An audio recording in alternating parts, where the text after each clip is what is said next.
Always thrilled to get the opportunity to catch up with one of my absolute faves, talking all things Burgundy and Gold, former Redskins tight end Logan Paulsen. He is the co-host of the Take Command podcast, which you can find on YouTube on 1067 The Fans page, as well as wherever you download your podcast. Logan, we appreciate you, brother. Always a pleasure talking to you, Lynnell. So let's hop in the time continuum and go back to Dallas Sunday. Obviously, you knew the deck was stacked against you when you go into a football game, minus your top three wide receivers. Obviously, the defensive performance was less than to be desired as well. But I do want to start with the offense, Logan, and really the last 2 weeks, bro. The running game, the traditional running game, has not been as effective as it has been all season long. I know some people are pointing to Washington running against stacked boxes, and when you go look at the numbers, Logan, they've run against a stacked box all year long. What about the last 2 weeks in particular have caused this run game to kind of not be as efficient as it's been all year? Yeah, I mean, I'm definitely one that believes the stack box thing is a thing, but I also think how you execute and how defenses play the stack box is another thing too that needs to be considered. And so, if you just look at the Dallas game, for example, I thought they were very aggressive in terms of bringing some type of, however you want to characterize this player, the strong safety or nickel player, and depending on the personnel, it's going to be a strong safety. Depending on the personnel, it could be the nickel, obviously. But and that off the edge, kind of the open side of the run away from the tight end, and then creating a lot of line movement on the interior. And that line movement versus gap scheme runs can be really detrimental, right? Because one, when you bring a pressure like that, it affects the target, kind of strings the running out. We lose all the double teams that make the gap scheme run so effective, and that can be really, really challenging to contend with. Like I played in the blocking surface for my entire career as a blocking tight end, basically an extra offensive lineman. And when you play teams that do that, it becomes really, really challenging. So I think that's one thing that needs to be considered is you are seeing eight-man boxes, but I think you're also seeing more man coverage on the perimeter, which is affecting your ability to kind of get to your things that offset these pressure looks, right? So one of the things that they didn't do with the Dallas game, which I was a little surprised by, is you're getting all this field pressure from the safety or the nickel. And usually they would kind of just dump that out to a quick screen, but they didn't get to that as Right. much. I think part of that's because they're in man coverage. The Dallas Cowboys were in man coverage. The Chicago Bears were in man coverage, and that tends to be a better zone solution. But all those things kind of stack up and say you're running into extra bodies, you're running into extra bodies that are moving and stunting, and obviously they haven't done a great job of handling that. But I think it's a combination of both those things that kind of lead to the lackluster rushing performance of the last couple of weeks. And I think on Sunday in particular versus Dallas, Logan, when you think about the guys that were missing at wide receiver, it becomes even more paramount, I think, to get your running game going and to not be so one dimensional, to be able to use your play action concepts off of stuff as well. When you look at their drop back passing game from Sunday in the first half, at least when Jayden Daniels was in, how would you characterize it? What did you like? What did you not like? Yeah, I think inconsistent is a good word to describe this game as a whole, right? Inconsistent running the football, inconsistent in the passing game, and I'll get more into the inconsistency in a second. And then on the defensive side of the football, there's inconsistency in terms of execution of assignment. And so let's start with the offense and the passing game. One, I think you get three drops in the first half of that game, Yeah. and like two of them are like drops, like one's off the face mask, one's off the chest. The other one's kind of a diving catch that needs to happen, but I would characterize it a drop because it hit his hands, right? And Zach Ertz has made that catch before. And then I think there's some other things in terms of miscommunication with receivers. Like I think when you think back to training camp and you see some of these crossing routes, like the first completion or first incompletion of the game to Luke McCaffrey, like the guy that got that rep in training camp was Debo, right? And Right. so Debo's not here, and Jaden's developed a tremendous rapport with timing, execution with that player. And people say, oh, he's a great football player. He should be able to do that with anybody. That is true to a certain extent, but understanding kind of how that player sees the route, the angle they're coming at, the speed they're coming at it with, it definitely impacts his ability to complete that football. There's another play where, like, I went back and watched all their dropbacks from this year and found a pass concept where they run like a little hitch and a box fade. And, it's supposed to be at 5 yards. Eva runs it at 5 yards. Tay runs it at 5 yards. And then Chris Moore runs it at 8.5, 10 yards. and It'll look the like an ball's underthrow incomplete. from Jaden, but in reality, it's just Yeah, more not hitting the landmark. yeah, and again, like Moore has been on the practice squad. He's obviously playing multiple positions in the offense, so like keeping the detail about his work can be very, very challenging. But I think those types of things show up in games like this, and especially when you're getting into a lot of backup football players, and so the timing's a little bit off, the consistency's a little bit off, and that's just not a good way to execute good football. And again, on the offensive side of the football, it makes a lot of sense because of all the injuries associated with the receiver position. And even with the offensive line getting Cosby back in there, I think over the course of the season is going to be a plus. But some of those combinations, some of the communication in pass pro, all that stuff is challenged when you get new pieces in on offense. I'm glad that you brought up the detail of playing wide receiver and a quarterback expecting a guy to be in the spot, and he's simply not. So I think there were a couple of throws when watching it in real time on the TV copy as you're watching it live Sunday where it looks like Jayden Daniels is inaccurate, but like going back and watching, I'm like, man, definitely looks like he's throwing to a spot that they're not getting to. For Right. Jaden in particular, evaluating his first half from Sunday, and I know there's obviously the overhang of like, hey, you're down your top three wide receivers, you're working with guys that you don't have a lot of chemistry with. How would you grade his day overall? And then looking at what this is like his fourth start or his fifth start this year, how he's been in terms of ball placement and accuracy, something that was his superpower last year. Yeah, I mean, I think this year in this game, I think like we talked about some of the deficiencies from the receivers, but I think if you were to talk to Jay, he'd probably own some of the misses too. I think there's opportunities for him to be a little bit more accurate, and part of me wonders if like the knee brace is affecting his ability to really like torque his body because he's a guy that really is a kind of a like a torso torque kind of thrower. And if it's affecting his ability to kind of actualize some of that, and again, I have no inside baseball on that. That's just a thought that I had in watching the film. Yeah. But like the Giants, very accurate. I thought he was accurate at time, really, really accurate versus the Bears. And obviously, this is a little bit lacking for some of the reasons we just discussed. Not on the same page with receivers, new people in. But I think also like the miss to Zach. I'm sure that's one that he wants back. There was Yeah. a miss to Jalen Lane where I couldn't find that concept when I went back and watched all the passing concepts, but it just looks like they're not quite on the same page, right? And so I look at those and I say, like, for the caliber of player that he is, the style of play that he wants to engage in, like I'm sure he'd say that he could have been better on some of those opportunities. And again, that's what being a good pro is saying, like, looking at yourself critically and saying these are the areas that I can improve. Logan, going back to the run game for a second, because it just popped to my mind as we're having the convo. Um, Going into the week, and I know it's not the same defense because Eberflus is in there now, but last year in the two games against Dallas, it felt like Washington struggled with their traditional run game, and I gave a lot of credit to Oso Digizua. He's a penetrating, get up the field defensive tackle that was beaten. And you mentioned, running gap and those duo blocks where you try to climb up to the second level. It's hard when he's screaming upfield and you're not able to get any pause on him.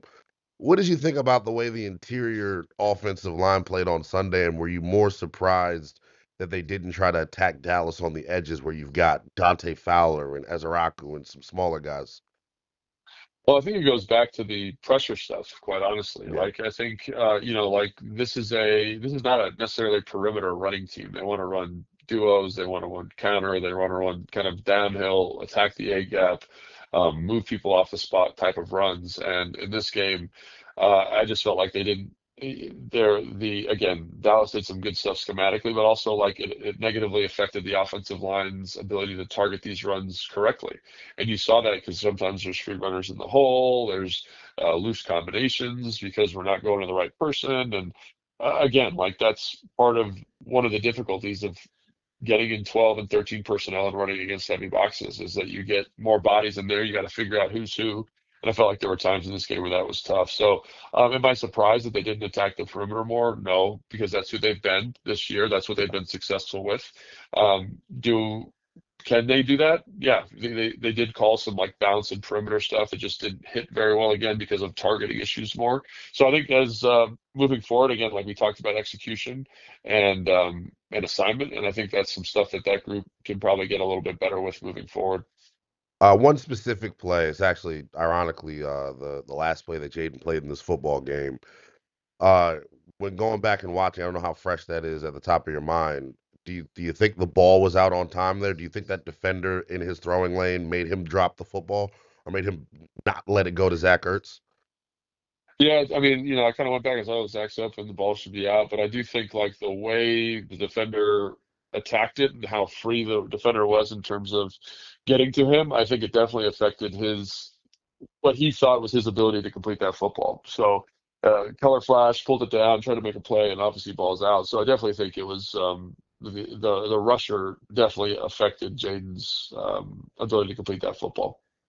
Last thing on the offense here, real quick. I haven't looked at the snap count, but against Chicago, Jalen Lane outsnapped Luke McCaffrey for the first time this year. We've seen him make some plays. You saw a nice job by him in a scramble drill on the deep shot that Jayden was able to hit him on. Just your thoughts on the two young wide receivers, and do you think there is an opportunity for them to be getting more snaps at this point? And should Yeah, they be I getting think more Jalen. snaps?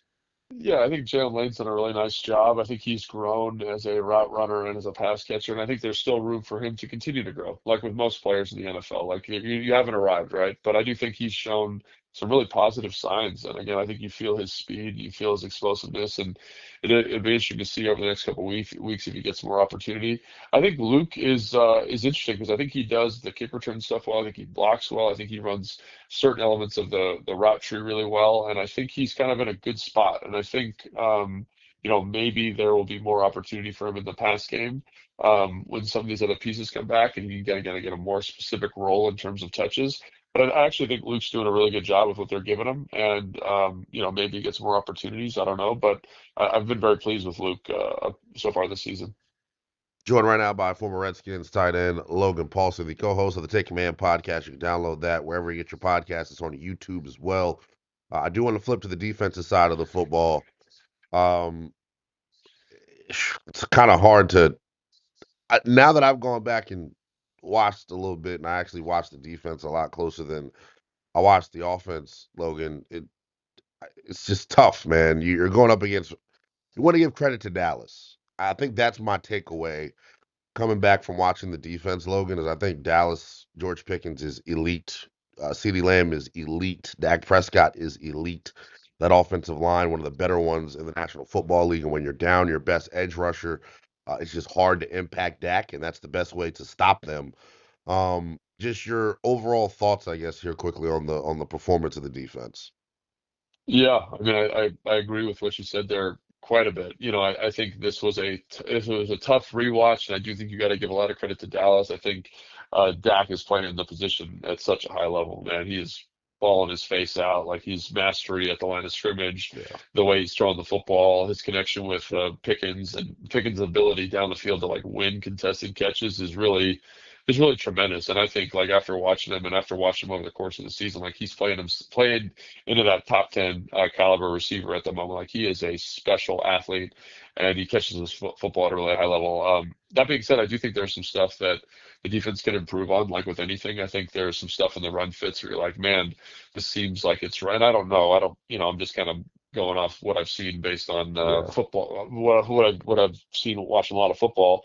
But there's a lot of runs where there's two guys in a gap or yeah, guys getting reached out of gaps. And again, you got to give credit to the offensive line, but I also think that there's better execution to be had there. There's a couple of mental mistakes in coverage situations, right? And there's improvement to be had there. So as much as I want to give credit to Dallas, I do think that there's more meat on the bone for the defense.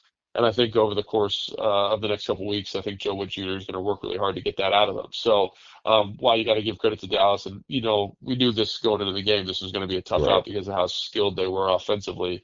I do think that you could have put a better foot forward defensively to kind of maybe manage the score a little bit. Maybe it's 30 instead of whatever it was 37 or 27 and 30, instead of 37. I'm not counting that pick six that Marcus Mariota threw Yeah, in the second half, but just give your offense maybe a little bit more opportunity to kind of find its way and get yourself in a more competitive football game. Because I said this on the Take Command podcast, what that I do with Grant, is as we go, this target is going to get smaller and smaller and smaller. And it's because of the injuries, it's because of the level of opponent. And so the target for victory used to be huge, used to be, like the size of a house.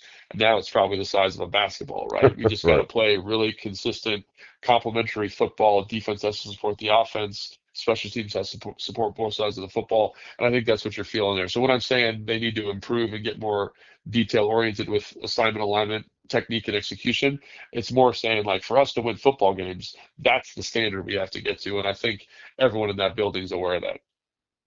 Yeah, I mean, I'm glad you brought up a term that maybe most casual fans won't know is a reach block. It's one of the something you drill if you're having a football training camp. I guess Logan is something your D line coach is drilling how to beat right away because it's something that a lot of teams will use. You see it in certain schemes. I know it's a B word to try to beat. It's tough. It's all about that first step. It's all about like can you be aggressive and try and get upfield, but then with that reach block, they could use that against you. How do you think Washington is playing that right now? Because it feels like the last 2 weeks in particular, you've seen it more, you've seen it happen more than it has over the course of the season. Yeah, I mean, I think going back and watching the film, there's times where guys are getting reached and they shouldn't get reached. And again, those are NFL offensive linemen, those are Right. professional football players. They're trying to make it hard on you, and sometimes they do. So I think it's about continuing to grow with your craft. I think it's about, I was talking with London Fletcher, and Dan Quinn mentioned it too, about just being accountable, just being like, when I turn that film on, can I be better here? Yeah. And I think a lot of people would say, yeah. And I think that's what makes them good pros. And that's what makes this team so fun to root for as a fan is that it's composed of guys who want to get better and want to improve. And if you get a bunch of guys like that pulling in the same direction, there's an opportunity for them to improve in that area for sure. Do you think we should, or we will see more of the five-man front deployed here moving forward, Logan, when you think about the attrition that they're dealing with up front? Yeah, I don't know, man. I think that's going to be a question, and that's why Joe Wood Jr. is the defensive coordinator. He's got to make these really tough decisions because I think the five-man front, Frankie Louvu kind of playing that overhang player, I think it adds a lot of value. I think there are some limitations in coverage that it brings up, and I think with the bodies, the attrition you mentioned, and the bodies that are out, it's going to be really challenging, I think, to stay in that and be effective in it. But it's a big part of what you do. So. Probably you'll still see it. How much will you see it? Do the roles change? I think, you know, are there ways to get your best, most talented guys on the field more frequently? Those are things that I would think about also. In terms of defensive tackles, you have a very solid group of guys there. Can we move some guys around the front just to kind of get improvement? And does that include the five-man front or is that a four-man front? I'm not sure, but I really am curious to see what the solution is and what Joe Wood Jr. comes up with over the next couple of weeks. For sure. I know we're getting limited on time here, so I'll get you a couple more before we let you go. Looking big picture at this thing, man, when you consider what they did this offseason in terms of kind of pushing their chips to the middle, do you look at this as a group whose goal should be at least to make the playoffs, or are you still looking at this from the lens of being in year two of a rebuild? Well, I think there's two ways to look at it. So one is as an analyst, and obviously, yes, I would think that their goal would be to make the playoffs. That's the goal every year is to make the playoffs, obviously, right? However, I think for the players and for the staff and for the organization, they're not worried about the playoffs right now. They're worried about winning the next game, and that's how they should be focused on it, right? They should be worrying about winning one. If you win one, then you can win the next one, and then win the next one, and then go on a little bit of a run here because they're going to have to, right? So I think like we on the outside of the team can look at it and say, yeah, they probably were thinking about getting to the playoffs. Right now, I think they're worried about winning this next football game, which is the way that I was as a player, which is the way every team I was on was like. So that's kind of my thought on that. And then when the youth, we talk about the youth on offense a little bit with Jalen Lane and Luke McCaffrey. Defensively, what have you seen from Jordan McGee, and has he warranted more snaps here? Yeah, I mean, I love watching Jordan play. I mean, he's definitely like a guy that runs around with his hair on fire. You feel his speed, you feel his aggressiveness, you feel his violence, you feel the want to. I just wonder, does it outweigh the tremendous value that Bobby and Frankie bring? And like, how do you get that third linebacker on the field in a league that's playing more 11 personnel than ever? So that's my question. It just becomes an issue of like you're backing up two really, really good football players, like what kind of role can we find for you to get on the field more? Because right now I don't want to take Bobby off the field. I think Bobby's doing a great job. His leadership, you feel it almost every single down. But we'll see. Again, like he's a guy that definitely flashes and is definitely playing Commanders football, as Dan Quinn would say. So I want to see him more. I just don't know how you get it done. Then I'll let you go on this. If you were a super difficult question, kind of dumb question on the way out, I will admit. What do you think is like? I feel like I know the Logan Paulsen answer I'm about to get, so I'm walking right into this one. What is the number one thing that you think this team needs to improve on moving forward here to kind of right the ship here and get off of this two-game losing streak? Yeah, I mean, I could say they got to run the football more. They got to be better against the run. To me, it's just it goes back to the accountability and the details, right? Like Yeah, when you are going through a difficult situation as a team, there's a lot of voices on the outside saying a bunch of different things, or they right. should do this or they should do that. But I think really what it comes down to is just saying like, hey, I as an individual need to own my responsibility better than anybody in the world. Like I just need to focus in and own this. And I think if we can get 22 guys, really 53 guys, if you count the practice squad guys, 75 guys that can own their task and be the best at it and be the best at it they can possibly be. That's the thing that's going to get you out of it, right? It's not the X's and O's, it's really the execution. Like I was talking to Fletch about this on the Booth Review podcast for the Mhm. Commanders, and the thing that jumped out to me was just like, like we can put in all sorts of crazy coverages and crazy blitzes, but we got to execute the stuff we've got in. It's the same Exactly, thing on Logan. offense. We Yes. got to execute the stuff we got in, and it's the same thing with offense. We got to get our runs targeted. We got to run the routes to the right depths. We got to, put the ball where it's supposed to be, right? Like that's what this is. And I think that if everybody can own that and take accountability, that's what's going to get you off the schneid. It's not some magic addition in free agency. It's not some Right. magic schematic thing. It's your ownership and your accountability to this team and to the information that you're required to execute. Because guess what, Logan? If everyone does their 111th, the play works. Yes, Point blank. that's a great point, man. I've never heard it articulated that way, but that's exactly what it is, right? Pretty much. Logan, appreciate you as always, my man. Thanks, bro. Always a pleasure talking.